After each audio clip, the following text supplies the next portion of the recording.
Finally, we meet. It's a pleasure. Thank you.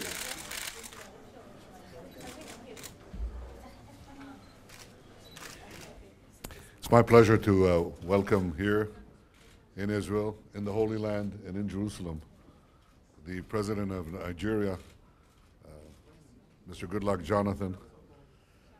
I think that this is a meeting long overdue and much welcomed.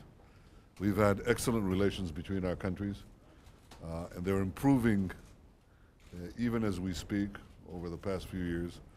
But this is the first visit of a president of Nigeria in Israel, and I'm sure it will not be the last. It is something that will give us an opportunity to strengthen our ties even more.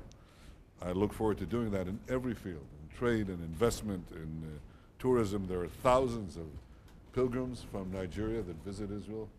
We would welcome many more, and we'd like Israelis to go to Nigeria. Many are going as business people who are increasingly interested in the investment possibilities of Nigeria. We are a partnership of peoples and a partnership of interests, and the key interest is fighting terrorism. I know, Mr. President, that you have been plagued by the scourge. I want you to know that Israel has been on the front lines of fighting terrorism for many years, and we've done so successfully, and we stand ready to help all responsible nations fight terrorism. You're a responsible leader of a friendly nation, a responsible nation. We stand with you in your great effort to stamp out terrorism. I can say that the foremost sponsor of terrorism in the world is Iran. And this same Iran is now on a quest to preserve its program to achieve nuclear weapons. I just heard Iranian officials say that the talks, the most recent round of talks, were useful and constructive. Well, I'm sure for Iran it's useful and constructive because they just win time in order to continue their enrichment program to create fissile material for nuclear weapons.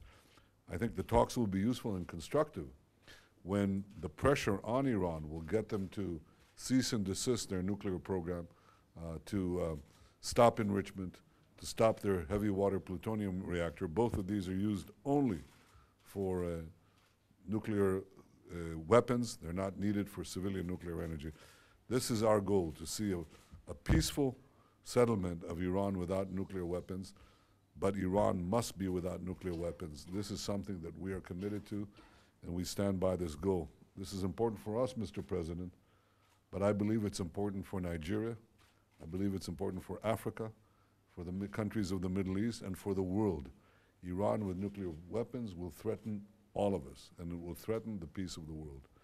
So we are committed to preventing that, and equally we're committed to strengthen our relations in every field possible. I'm very happy to welcome you and your delegation here in Jerusalem, and I look forward to our conversations, and I value our friendship. So welcome to Jerusalem, Mr. President.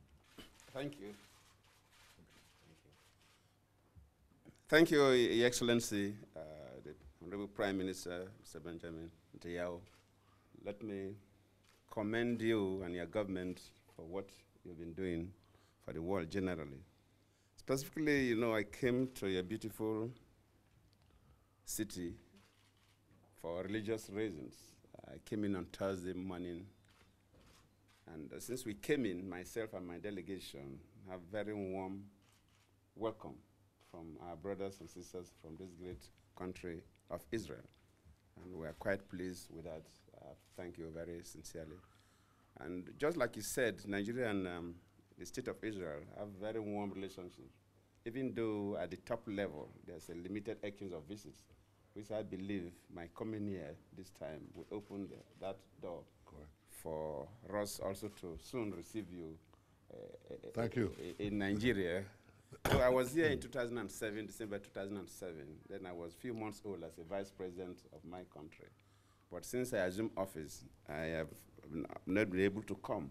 I said that I must try and come to the state of Israel before the next round of elections coming up in 2015. So we are here primarily for that, but we feel that let us use this unique opportunity to have this little bilateral talk to further strengthen the ties between Nigeria and the State of Israel. You've been helpful to us in quite a number of ways. We appreciate your level of technology in terms of in agriculture, in construction, ICT, intelligence, and other areas that you've been quite useful to us, and we believe that we need to even strengthen more. But let me commend you and appreciate you in one achievement we got this evening and this late afternoon, the signing of the bilateral air service agreement. That has been on the drawing board. And a number of Nigerians come to Israel annually. In fact, last year, about 30,000 people came on pilgrimage. And outside that, the number of regular visitors, which are also significant, because Nigeria is one country that people are very, very mobile. Before we come to the State of Israel, we have to pass through third-party countries. Either you pass through Egypt, or pass through London, you pass through Turkey, other places. At least with what has happened today, our next set of pilgrims that will come will be able to fly directly to the State of Israel. And it will also help because we have over 50 Israeli companies handling various responsibilities in Nigeria and doing very well in civil engineering, in power sector, in, of course, ICT, defense, and so on. And I believe these people will also want to move directly from Tel Aviv to either Lagos or Abuja, and vice versa. So I have to commend you. It's a major feat, and we are all pleased. Nigerians are happy with you.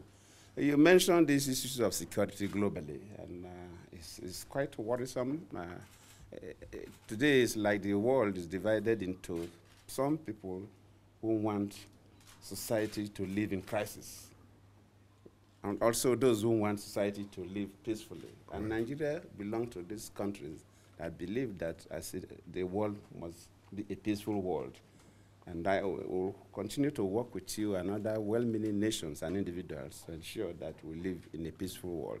We also believe that nuclear power now should be used for economic purposes of maybe medicine, agriculture, but not for the purpose of destroying human lives.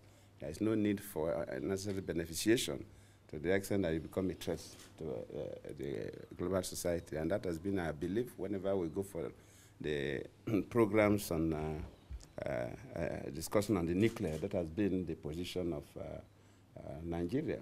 So we'll continue to work with the rest of the world to see that we all live in peace. For us and Israel, we have so many areas that we think we can work together, the areas of power, the areas of agriculture, water resources management, that you experts, you've been able to conquer your environment, and we appreciate that technology, and we believe that you help us tremendously in also conquering our own environment, though slightly different environment. But we have a number of Israelis working in Nigeria that are quite conversant with our environment, quite aware about our investment opportunities. Before this time, most key areas of our economy were controlled by the federal government. Issues of power were almost exclusively controlled by the federal government. Even the subnational government states had no powers to generate power for commercial purposes except for rural electrification projects, not to talk about our ports, either airports or seaports, our road infrastructure, our railways. All these were monopolized by the federal government, but we're opening up all these areas for private sector investment. Yes. So we believe that government only creates the environment while the private sector drives the economy. So the country has opened up for investment, and we have very vibrant businessmen and women from the State of Israel.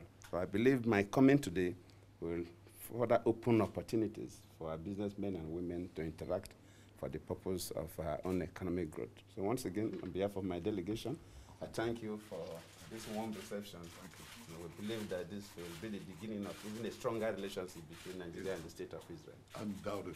Thank you. Thank you. We shall go and have dinner, but I want to speak.